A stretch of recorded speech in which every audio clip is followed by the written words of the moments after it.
9:30 here on a Tuesday morning. It's KCIM Rewind. Sports Director Jeff Blankman, present and accounted for. Mason Nealand just walked in the door. Thanks so much for showing up early there, man. No, I had to start cutting it close. That's not something that we encourage, by the way. Yeah. So, what did you say to me when I said cutting it close as you went by? So I started doing the KC's job. Walking in 30 seconds before.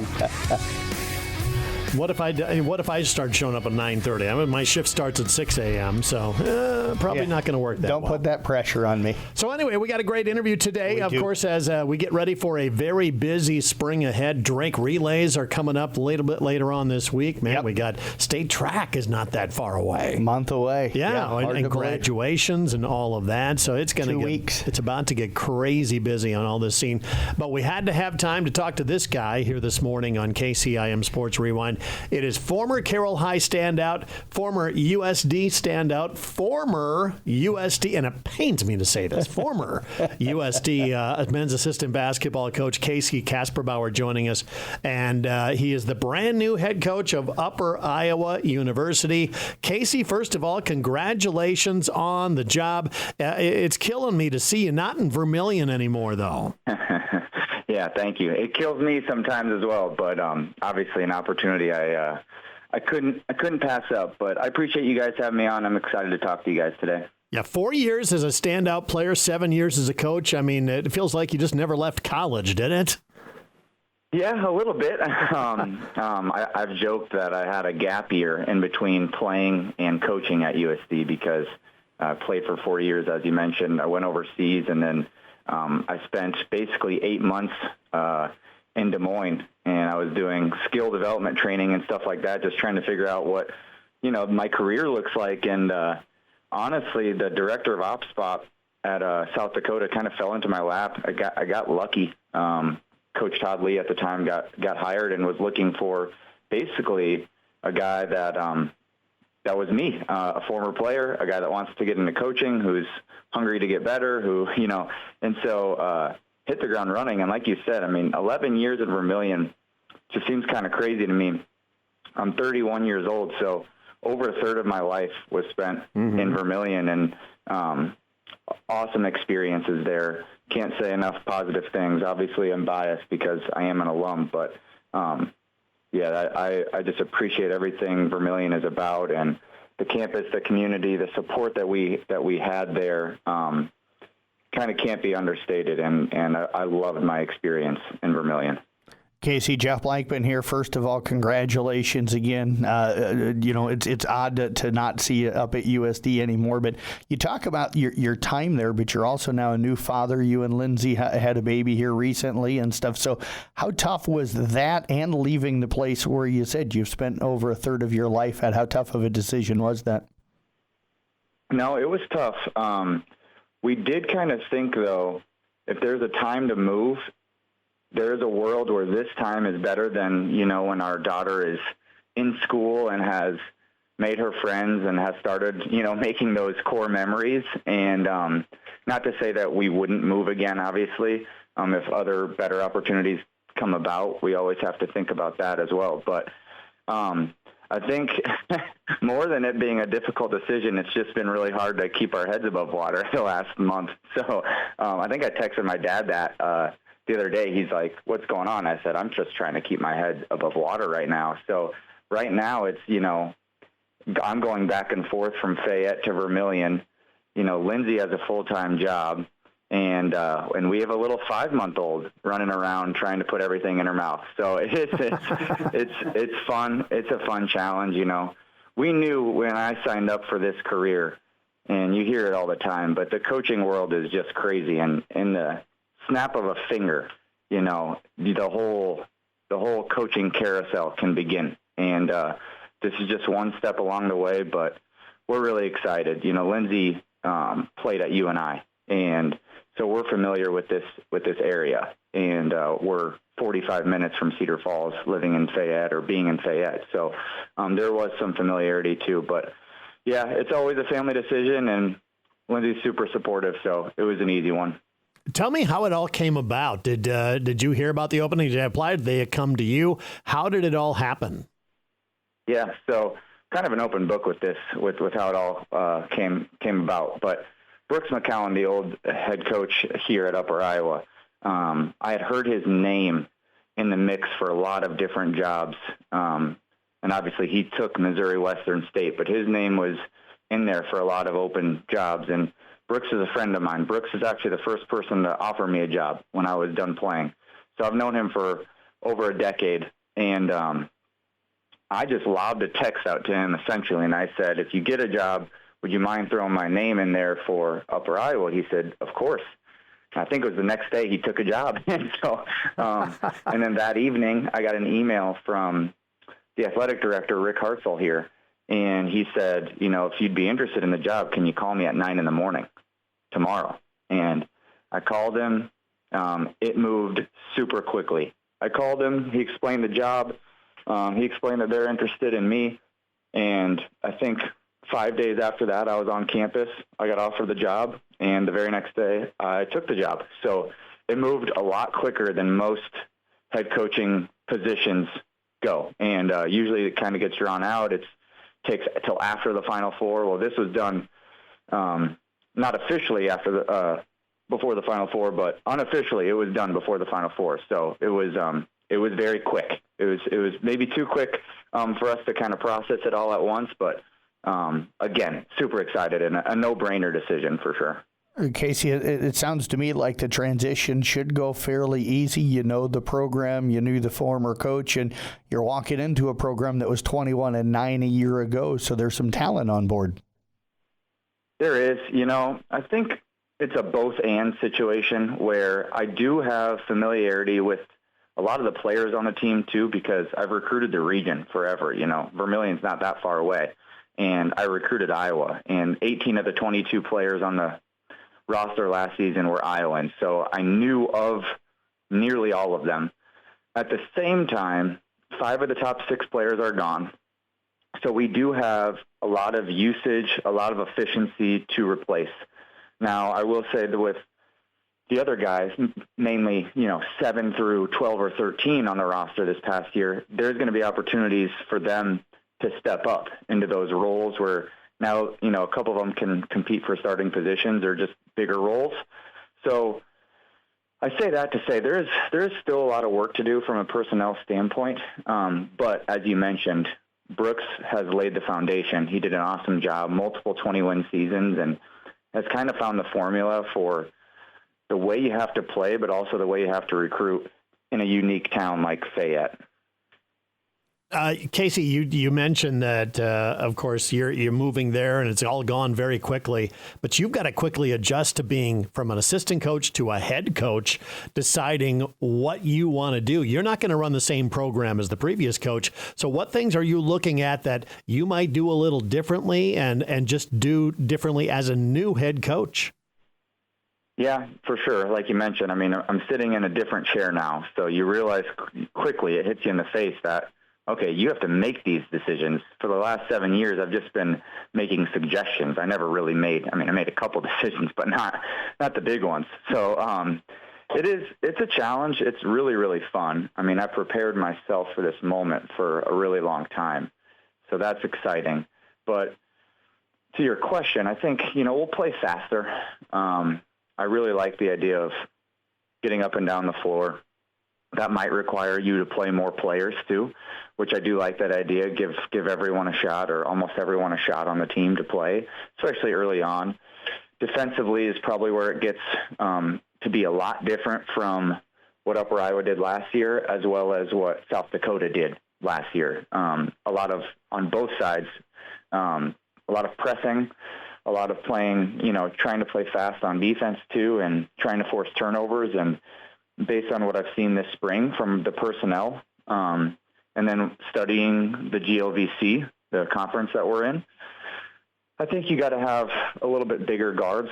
And so we're going to have bigger guards with the ability to switch. And I really think you have to be able to switch like sizes, and the switchability of your team will keep you out of rotations defensively. And I think offensively, I think the benefit of me being on the offense side of the ball the last 5 years is you realize how you want to attack different defenses, and I'm basically doing the reverse of that on the defense. I'm trying to figure out how to not be in disadvantaged situations. So staying out of rotations and just challenging our players to guard the ball will really help us defensively. Hey, Casey, Mason Nealon here, and my kind of first memory of getting to know you was you coaching a bunch of me and my friends when we were about 10 years old at Carroll High School. Can you kind of walk us through, has head coaching kind of been the end goal here, or kind of something that's been in your mind throughout your kind of basketball career into later coaching? Yeah, I've been around coaching my whole life because my dad coached me in everything. I mean, you name it. If I played it, he probably coached me. I was trying to think about if there was a sport that he didn't coach me in, and the only thing is maybe soccer, but he might have coached me there too. I don't know. So I've been around coaching my whole life. It's been something, I wanted to play for as long as I possibly could. And then you kind of have this awakening in college that, okay, my college career is almost over. My playing career, that means, is probably over pretty soon. What's next? And that's when I really decided, it's coaching. Now, I didn't know it would happen where I would come back to South Dakota in 2 years or whatever after I got done playing, but I do know I was passionate about learning. I do know I prided myself while I was a player for being a high basketball IQ player. So it all kind of added up and it made sense. And I said this in another interview I did last week, but the one thing I can honestly say is I don't feel like this is work. I don't feel like I'm rolling into an office job every day and it's miserable or anything like that. This is really fun for me. I get to be around basketball every day. I mean, and get paid for it. It's pretty crazy. So I've loved it. I've loved being around sports. I love watching basketball as a fan. I love watching it to learn as well. So just the lifelong learner in me just wants to always coach. Casey, I know you got to put a staff together. How's that going right now? And I've got to ask this because the moment we announced that you had become the head coach at Upper Iowa, I had people texting me, is your dad joining the staff? Your dad just moved to Sioux Falls? Your dad, mom, and dad? Are they moving to Fayette? No, so I offered my dad a spot, and he needed way more money, he said. So I don't know. I do. So to answer your first question with the staff, I get to hire 2 assistants. I feel good about, we actually announced one of them last week, Sam Nicholson, who's from Blair, Nebraska, and worked with me at South Dakota. He was my right-hand man when I was director of ops. So wanted to have familiarity there, and then I get to hire a graduate assistant.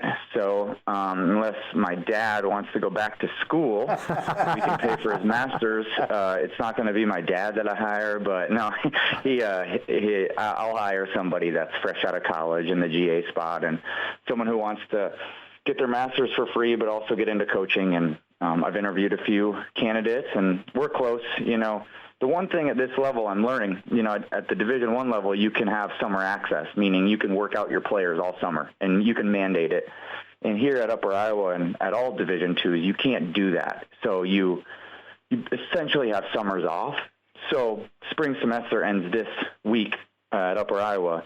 So I'm not in a rush to hire the GA because we'd hire him and then the summer would be off. So I actually, I'm going to take my time and make sure I get to know the candidates. But we'll hire someone, again, familiar with the area and passionate about trying to be a coach, just like I was when I was hired in 2018 as the ops guy at USD. Now, you, Casey, had some really good coaches in the college ranks. You played for, I think, Dave Boots. You played for him. Craig Smith. You had Todd Lee and now Eric Peterson. What do you draw from those guys that you're going to put into effect at Upper Iowa? Yeah, honestly, that's my coaching philosophy in a nutshell. Is I'm going to steal everything I like from all those people, and then I've generated my own ideas, and that's my philosophy. So I go right down the list. Coach Boots, probably I had the best relationship with in terms of, he was the one that recruited me out of high school. So there's an instant draw there, and just the way that he wanted you to succeed in life, and he stayed in touch with me. Most of the conversations I had with Coach Boots were not about basketball whatsoever. He was asking about my family a lot. He was asking me about Carol. He was asking me about my childhood and how I grew up and all that stuff. So I learned that, and I'm taking that from him.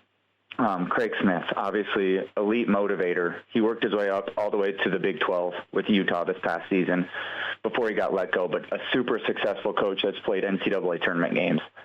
And the way that he was able to get everybody to buy in and play really hard. We won so many games under Craig when we were under-talented, and we just played harder than the other team. And the way that he's able to get the most out of each player. Coach Peterson, tireless worker, really good recruiter, super connected. The connections that I had from him, internationally especially, he's connected, I feel like, in every country in Europe. And then he's connected in Australia and New Zealand as well. So he's helped me be connected with all those people, agents, handlers, high school coaches, AAU coaches, you name it. He's worked so hard to cultivate those relationships. And the amount of time he spent on preparing for games, preparing for practices, and then getting creative with our budget parameters, I'm feeling that from him. And then Coach Lee, I feel like it was just a master class in coaching every single day from Coach Lee. X's and O's wise, he's seriously, I think he's a genius. The way he's able to pick apart a matchup, pick apart coverages, and then just exploit the mismatch every single game. He was Coach of the Year my first year as a full-time assistant. He was Coach of the Year, and we set a lot of school records under him, but really tough, really hard-nosed, super competitive, but more than anything, just the way that he watches the film and explains to you what he's seeing is remarkable. So, like I mentioned, stealing a little bit from everybody and then using my own ideas, but I've had some awesome people to work for and to play for. Casey, have you been able to hit the ground running pretty well with recruiting? I know that's big, trying to develop a team that you want to be able to play your style. Yeah, I have. It goes back to the advantage of recruiting this area already, is I had already started to talk to them about potential options at South Dakota, So then when I took the Upper Iowa job, it was, hey, if you don't get the Division I opportunity that you're looking for, I've got an opportunity here. And for a lot of these players, it was closer to home than South Dakota was, because they're Eastern Iowa kids or they're Western Illinois kids or they're Western Wisconsin kids. Those are the areas I've recruited. So, it's difficult from the standpoint of just the numbers game. I've got to sign a lot of players and get a lot of players committed, and we still have a lot of work to do. But easy from the standpoint of I had the relationships with a lot of their coaches, a lot of their AAU teams, coaches, like everybody I've already had a relationship with. So we've signed 2 really good players from Iowa. We actually have 2 coming to campus today. So hopefully we sign these 2 that are coming to campus today. And, we're getting commitments and interest kind of every week. So it's, again, not something I'm patient with, but I'm not going to rush it either. So it's been a fun transition that way. You've been a part of so many seasons tipping off and all the nerves that go along with that. This is going to be your first one as a head coach. Do you have any idea what you're going to be feeling at that point and what you're going to have to try to control at that point? No, I have no idea. I'll be nervous, but I'm nervous for every game. I was nervous no matter what role I played on the team. when I was director of operations, all my job was for that first year was to make sure the bus arrived in time and that the food was warm, and I was still nervous for the game. So now it's probably going to be a little bit more ramped up, but that's where you just trust your preparation. You trust the process and the work that you have put in up until that point. I think our first game is November 15th, and we'll play some scrimmages before then, so we'll have an idea what the shape of our team looks like. But it'll be. I kind of like being nervous. It's fun. It kind of pressure kind of helps me prepare and helps me perform. So I'm looking forward to it. Casey, before we let you go, first, we appreciate all the time. Second, did want to catch up. Lindsay, your little 5-month-old daughter, how's the family? Oh, they're good. I appreciate you asking. Actually, I should say this. They're great. Carter, my daughter, did not sleep good last night though, so we got to do some work there when I get back to Vermilion tomorrow. But no, they're great. Lindsay loves her job. She's going to work through the summer, so we'll spend this summer in South Dakota again, and daughter's killing it. No offers yet, but we're gonna get to work on that pretty soon. So yeah, we're great. So I appreciate you asking. You know what I loved seeing is just after you got named, you put it out there on social media, and Upper Iowa did too. All the outpouring of the former players, I recognized a lot of names. I mean, you have a lot of support from all those guys. That's got to make you feel really good. No, it makes me feel great, and honestly, it's just a testament to the type of people we've been able to coach, and I've been able to coach and be around. And we always pride ourselves as coaches in recruiting good people first and good students and people that will be great ambassadors in the community. And I had so many fond memories, and I'll carry with me from my experience in Vermilion and USD. But yeah, like you said, just the support, number one in USD, but also just in the Carroll and the Northwest Iowa area, so many people that follow people's career and want the best for one another. It's awesome to be a part of. I think that says a lot about the coach, too, yes. that all those former players, again, tweeted back at you and things like that. So we wish you the absolute best of luck, of course. I was seriously considering naming you my least favorite sports person of the week because you left USD high and dry. You know, come on, you can't leave my Yotes. I know it. They'll find somebody to replace me that'll be just as good, if not better. And, nope. I'm sorry. I'm gonna disagree with you on that one. There's nobody better. I appreciate it, and I appreciate you guys covering me. I know since the day I left Carroll, you guys have interviewed me probably every year, and I appreciate the coverage that you guys provide from not only myself but a lot of the current and former players at Carroll and Kemper and the surrounding areas. Well, tell your dad hello for us, and tell him to get off his duff. Get back there in the coaching ranks for us. No doubt. We can all say hi to him right now because he's probably listening. So, hi, Dad. No doubt. So, Casey, thank you so much. Good luck, and yeah, we'll talk to you soon, hopefully. Yeah, thanks again, guys. I appreciate it. All right, Casey Kasperbauer once again joining us here this morning. Can't think of anybody who's more deserving of an opportunity as a head coach, a guy who has put in his time. Yep. Probably one of the most intelligent players that I've ever covered. Yeah, just a great person and also a great player, and I think he's going to turn out to be a great coach. I've always said that everything his dad had his hands in turned out to be really, really good, and I can see Casey having that exact same type of future. He just understands how to get the best out of everybody. And he knows how to work to get it too. So terrific stuff as he moves on to Upper Iowa. And even coached you as a 10-year-old? What's that? Well, we were at so Coach Beeson for Carroll High always puts on this little Tigers camp, and so he had Casey come in, and he sat us on the wall, and he talked us through the basics of basketball and kind of coached us. And so it's kind of a full circle moment to him coaching us when he was in college. So that was back when he used to play in college. And then now being a head coach at Upper Iowa, it was like, wow, it's been a while since I've seen him or talked to him, but that was kind of my first memory of him.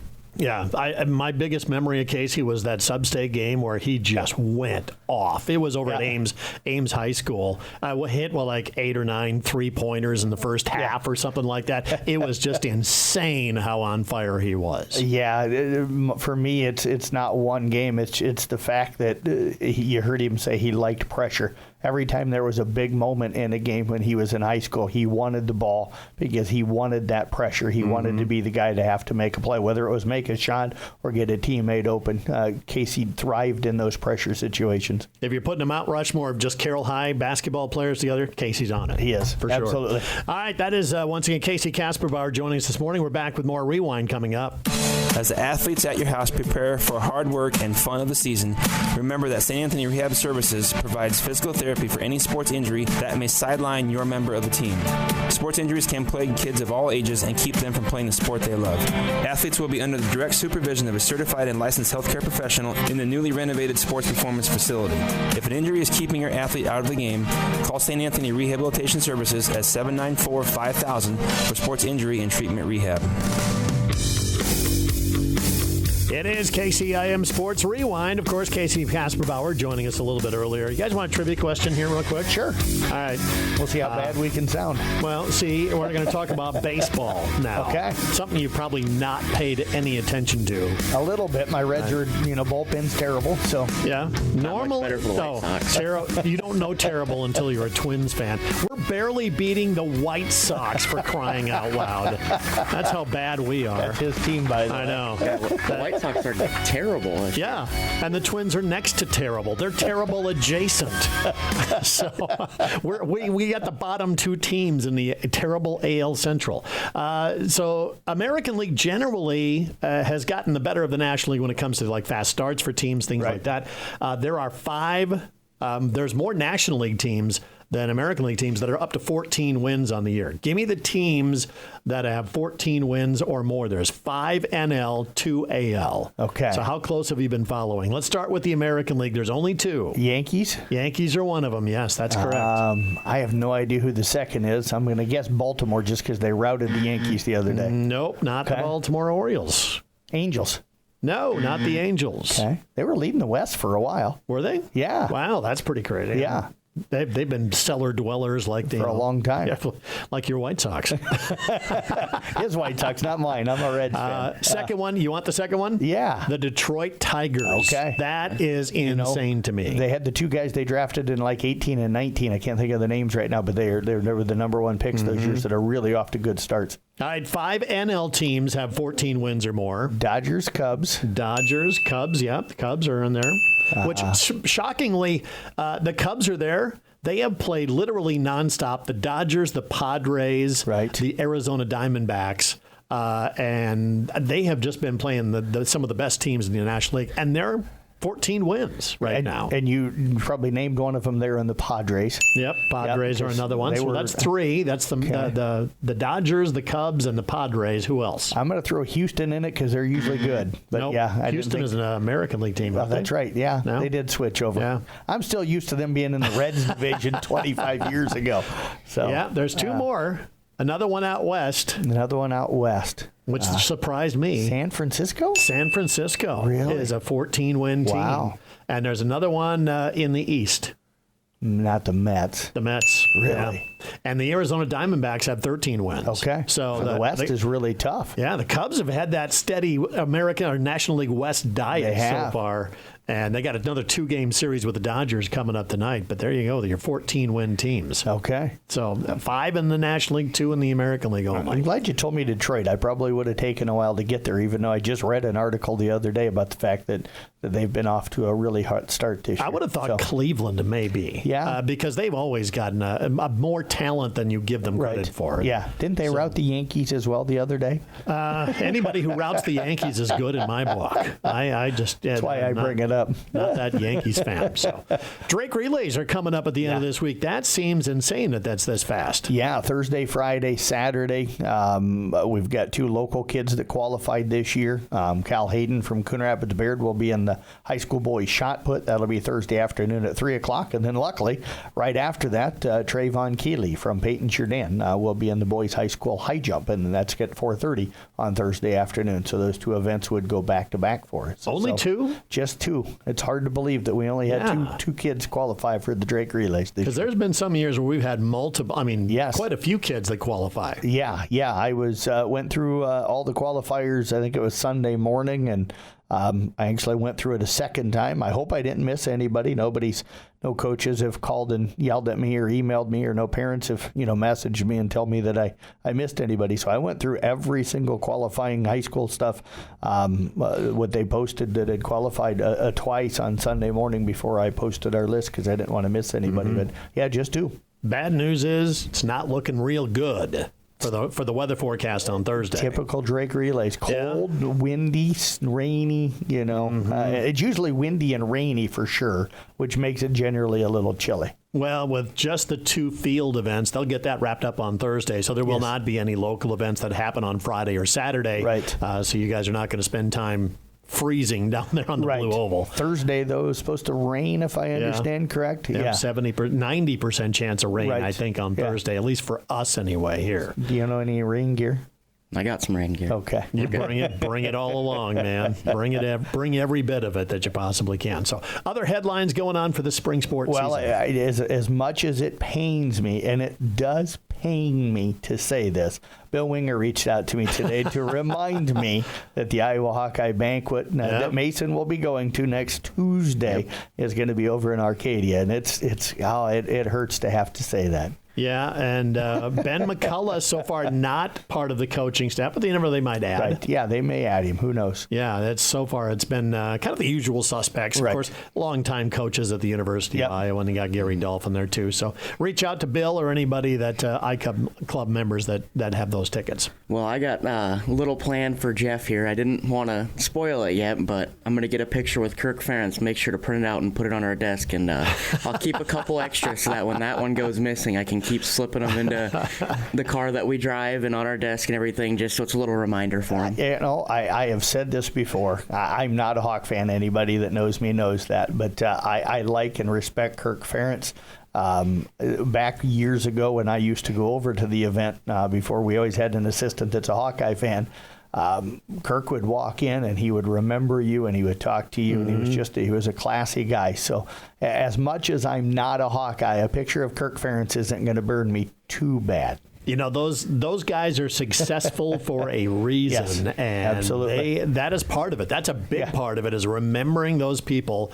And boy, when you meet them, you feel like, wow, this guy even knows my name. It probably didn't hurt that he came over with a certain former men's basketball coach over there that was so aloof and such a word that I can't use on the radio. That We're talking Steve Alford. Yes, it made Kirk feel like he was the greatest guy on the world, because the other guy was completely the opposite. Well, that happens. Sometimes it's who you stand next to, rather than who you are. Right. That is KCIM Sports Rewind for this week. Once again, you can catch a podcast of this and the interview with Casey Kasperbauer, of course, on the website, coming up here in just a couple more minutes.